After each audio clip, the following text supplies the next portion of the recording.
চিত্রনাট্যের স্ক্রিপ্টটা লেখা হয়েছিল অনেক আগে, অন্তত একদিন আগে। তার কারণ যখন ঘটনা ক্রমশ মানে নিয়ন্ত্রণের বাইরে চলে যাচ্ছে, রাজ্যের প্রশাসন, রাজ্যের সরকার, রাজ্যের মুখ্যমন্ত্রী বুঝতে পারছেন যে আমি যা চাইছি পাচ্ছি না, যে অপরাধীদের আড়াল করার জন্য যে প্রশাসন কাজ করছে, যখন মানুষ বিশ্বাস করে নিয়েছে এবং সেটাকে আটকাতে পারছি না, আমি ক্রমশ এক্সপোজড হয়ে যাচ্ছি, আমার সরকার, আমার প্রশাসন যখন এক্সপোজড হয়ে যাচ্ছে, তখন আমরা বলেছিলাম যে এই ডাক্তার সন্দীপ ঘোষকে দিয়ে একটা পদত্যাগের নাটক করে তাকে একটা প্রাইজ পোস্টিং দেওয়া হবে। আপনারা একটু দেখবেন আমাদের গত 2-1 দিনের প্রতিবেদনে আমরা বারবার বলছিলাম ডাক্তার সন্দীপ ঘোষ পদত্যাগ করবেন, কিন্তু তাকে একটা প্রাইজ পোস্টিং দেওয়া হবে। ঠিক তাই ঘটল। কিন্তু তার আগে স্ক্রিপ্টটা লেখা হয়েছিল। স্ক্রিপ্টটা বড্ড কাঁচা। আজকাল রাজ্যের মুখ্যমন্ত্রী মমতা বন্দ্যোপাধ্যায় তার ভাইপোর সঙ্গে বসে যেসব স্ক্রিপ্ট তৈরি করেন বা আইপ্যাক যেসব স্ক্রিপ্ট তৈরি করে দেন, তার মধ্যে ধরা পড়ে যাওয়ার প্রবণতাটা বড্ড বেশি থাকে। ঠিক গতকাল সকালবেলা ডাক্তার সন্দীপ ঘোষ ক্যামেরার সামনে এলেন, এসে বলেন আমি পদত্যাগ করছি, শুধু না আমি সরকারি চাকরি ছেড়ে দিচ্ছি। আমার তখনই শুনে মনে হয়েছিল যে এর মধ্যে একটা গল্প আছে, এবং সেই গল্পটাই তাই হলো। তিনি চাকরি ছেড়ে দিলেন, কিন্তু সরকার বলল না, চাকরি ছাড়া যাবে না, তাকে রিওয়ার্ডেড করা হলো অন্য একটি হসপিটালে এবং ন্যাশনাল মেডিকেল কলেজে এমএসভিপি করে তাকে পাঠিয়ে দেওয়া হলো। অর্থাৎ যেটা বলা হচ্ছে, মানে পরিষ্কার প্র্যাকটিক্যালি তার দায়িত্ব, তার অ্যাকাউন্টেবিলিটি, তিনি এই হত্যাকাণ্ডের ব্যাপারে তার কোনো রেসপন্সিবিলিটি নেই, তিনি নির্দোষ, সব ঠিক আছে, আমি তাকে সরিয়ে দিলাম। এবার আমি কোথায় রাখবো সেটা তো আমার দায়িত্ব, আমার প্রোডাক্ট আমি কোথায় কোন সংস্থায় রাখবো সেটা তো আমার দায়িত্ব। তো তাকে পাঠিয়ে দেওয়া হলো ন্যাশনাল মেডিকেল কলেজে। অর্থাৎ কোনো একটা জায়গায় এই ভদ্রলোকের কাছে অনেক কিছু লুকিয়ে আছে। এটা কিন্তু প্রমাণিত সত্য হয়ে গেল যে রাজ্যের মুখ্যমন্ত্রী তাকে রিওয়ার্ডেড করে প্রমাণ করে দিলেন যে সামথিং ফিশি ইজ দেয়ার, যেটা ডাক্তার সন্দীপ ঘোষের কাছে আছে, যার জন্য সরকার তাকে তুষ্ট করে রাখছে। এবং ডাক্তার সন্দীপ ঘোষ সর্বোচ্চ প্রভাবশালী পরিবারের যুবরাজের খুব কাছের মানুষ, লোকজন বলছে, আমি বলছি না। এদিন গতকাল ডাক্তার সন্দীপ ঘোষ পদত্যাগ করে কি বলেছিলেন আগে আমি আপনাদের একটু শুনিয়ে নেব, একটু ভালো করে শুনুন মনোযোগ দিয়ে। এবার আপনি কি সরকারি চাকরি থেকেও পুরোপুরি ইস্তফা? হ্যাঁ, আমি রেজিগনেশন লেটার সেটাই চাকরি থেকেই দিলাম। সরকারি চাকরি, প্রিন্সিপাল, প্রফেসর সব জায়গা থেকে রেজিগনেশন দিলাম, গভর্নমেন্ট অফ ওয়েস্ট বেঙ্গলের চাকরি। আপনারা শুনলেন যে তিনি সব জায়গা থেকে রেজিগনেশন দিলেন, প্রফেসর, প্রিন্সিপাল পদ থেকে রেজিগনেশন দিলেন, সরকারি চাকরি থেকে রেজিগনেশন দিলেন। তাছাড়াও অনেক কথা বলেছেন। আমি এটুকু অংশ আপনাদের শোনালাম কেন, যে এটা একটা স্ক্রিপ্টের অংশ। আমি যখন বলছেন, বক্তব্য রাখছেন, তখন সেটা শুনতেই ভাবছিলাম যে এটা বড় স্ক্রিপ্টের অঙ্ক, এই স্ক্রিপ্টটা একটু ধরিয়ে দেওয়া দরকার। এবং পরিষ্কারভাবে সেই মানুষটাকে 4-5 ঘন্টার মধ্যে ন্যাশনাল মেডিকেলে হেড করে দেওয়া হলো, এবং তিনি বললেন না যে আমি যাব না। এবং ঘটনা হচ্ছে অনেক রাতের দিকে দেখলাম যে সেখানে ন্যাশনাল মেডিকেলের ছাত্ররা তার ঘরে তালা লাগিয়ে দিয়েছেন, অর্থাৎ তাকে পরিষ্কারভাবে সেখানে জয়েন করতে দিতে চাইছেন না। কি চলছে বলুন তো, একটা রাজত্ব, একটা রাজ্য, একটা সরকার স্বাস্থ্য ব্যবস্থা নিয়ে চৌপাট করে দিয়েছেন।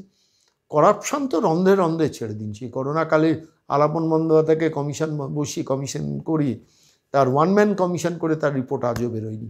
করাপশান রন্ধে রন্ধে, মানে কেন্দ্রীয় স্বাস্থ্য মিশনের যা টাকা এই রাজ্যে আসে তার কতটা চৌপাট হয়, কতটা তৃণমূল নেতাদের ঘরে যায়। কোনোদিন সত্যিকারের অডিট হলে আরও বেশ কিছু লোক, ইনক্লুডিং সর্বোচ্চ প্রশাসনের যিনি ব্যক্তি বা মহিলা, তিনিও হয়তো জেলে যাবেন। যাই হোক, সে কথা থাক। কিন্তু আমি সরাসরি আজকে এই বিষয়টা নিয়ে, যে how powerful is doctor Sandip Ghosh এবং how can he be so powerful. শুধুই সর্বোচ্চ পরিবারের যুবরাজের সঙ্গে তার ঘনিষ্ঠতা আছে, যে কথাটা আপনারা বিভিন্ন সূত্র ধরে আমাদের কাছে পাঠাচ্ছেন, শুধুই কি সেটা কারণ, নাকি করাপশনকে কভার আপ করার, করাপশনের কিছু তথ্য তার হাতে আছে, সেইগুলোর জন্য তাকে তুষ্টিকরণ করে রাখা, এক ধরনের তুষ্টিকরণ করে রাখা। আপনি সরকারি চাকরি ছাড়তে চাইছেন, ছাড়বেন না, আমি আপনাকে আরও ভালো জায়গায় নিচ্ছি, আপনাকে ওই শ্যামবাজার থেকে নিয়ে চলে যাচ্ছি পার্ক সার্কাসে। কি অদ্ভুত রাজত্ব চলছে। আমি সরাসরি এই বিষয়টা নিয়ে ডাক্তার ফ্র্যাটার্নিটির একজন মানুষ, তিনি ডাক্তার শারদত্ত মুখোপাধ্যায়, আমাদের প্রশ্নের উত্তরে কি বলেছেন শুনুন। ডক্টর মুখার্জি নমস্কার। নমস্কার। বলছি, কলকাতার বা পশ্চিমবঙ্গের অবস্থা সম্বন্ধে নিশ্চয়ই অবহিত আছেন।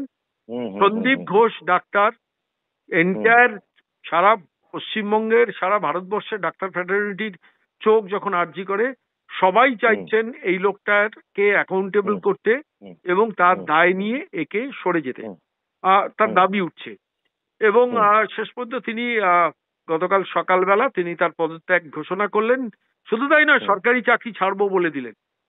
এবং তারপরে তার কয়েক ঘন্টার মধ্যে রাজ্যের মুখ্যমন্ত্রী, নিশ্চিতভাবে স্বাস্থ্যমন্ত্রী, তিনি ওটা ঘোষণা করিয়ে দিলেন তার স্বাস্থ্য ভবনকে দিয়ে যে সন্দীপ ঘোষ ন্যাশনাল মেডিকেলে অজয় রায়ের পরিবর্তে যাবেন, অজয় রায়কে স্বাস্থ্য ভবনে ফেরত পাঠানো হবে, নেওয়া হবে।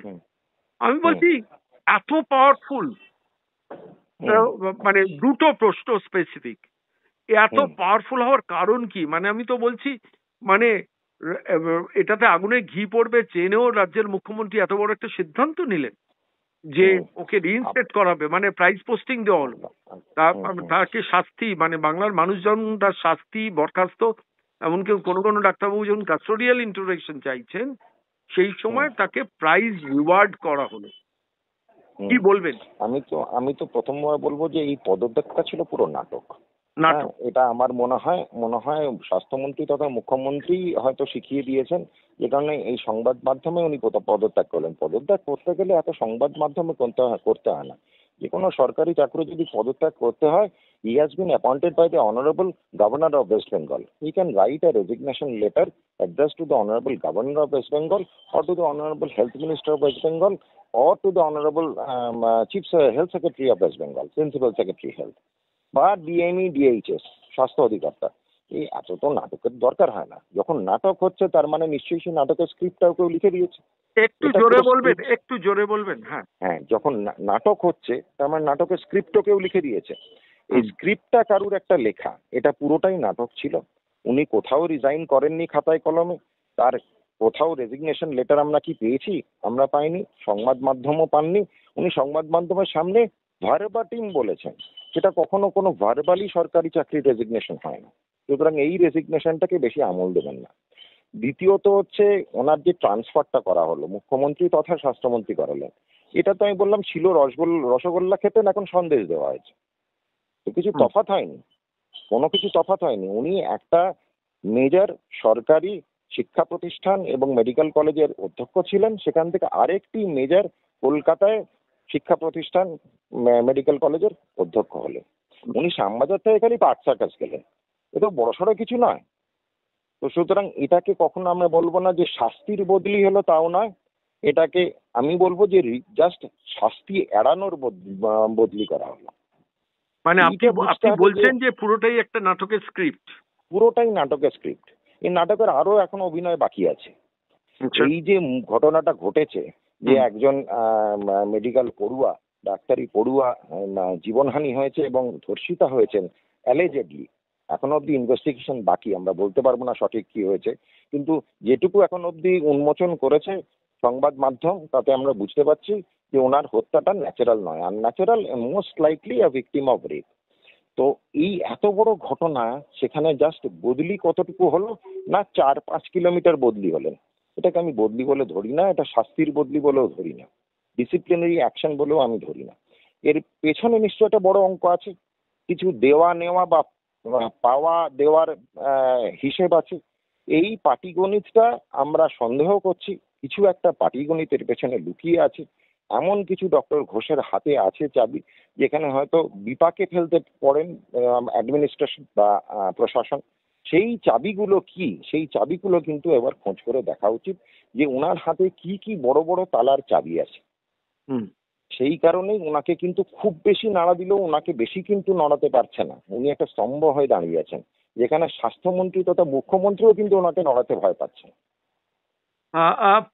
প্রভাবশালী সার্কিটের সর্বোচ্চ পর্যায়ে তার কানেকশন রয়েছে, গভীর কানেকশন, এমন শোনা যায়। কানেকশন রয়েছে, একদম এমন শোনা যাচ্ছে না, এটাই ঘটনা। প্রভাবশালী প্রচুর জায়গায় ওনার কানেকশন রয়েছে, প্রশাসনের একদম উপর মহল অব্দি ওনার কানেকশন রয়েছে, এবং এই উপর মহলের যা যা প্রশাসনিক গাফিলতি রয়েছে সেগুলোর সব নথিপত্র ওনার কাছে হয়তো আছে, যে কারণে ওনাকে কিন্তু বেশি ঘাটাচ্ছেন না কেউ।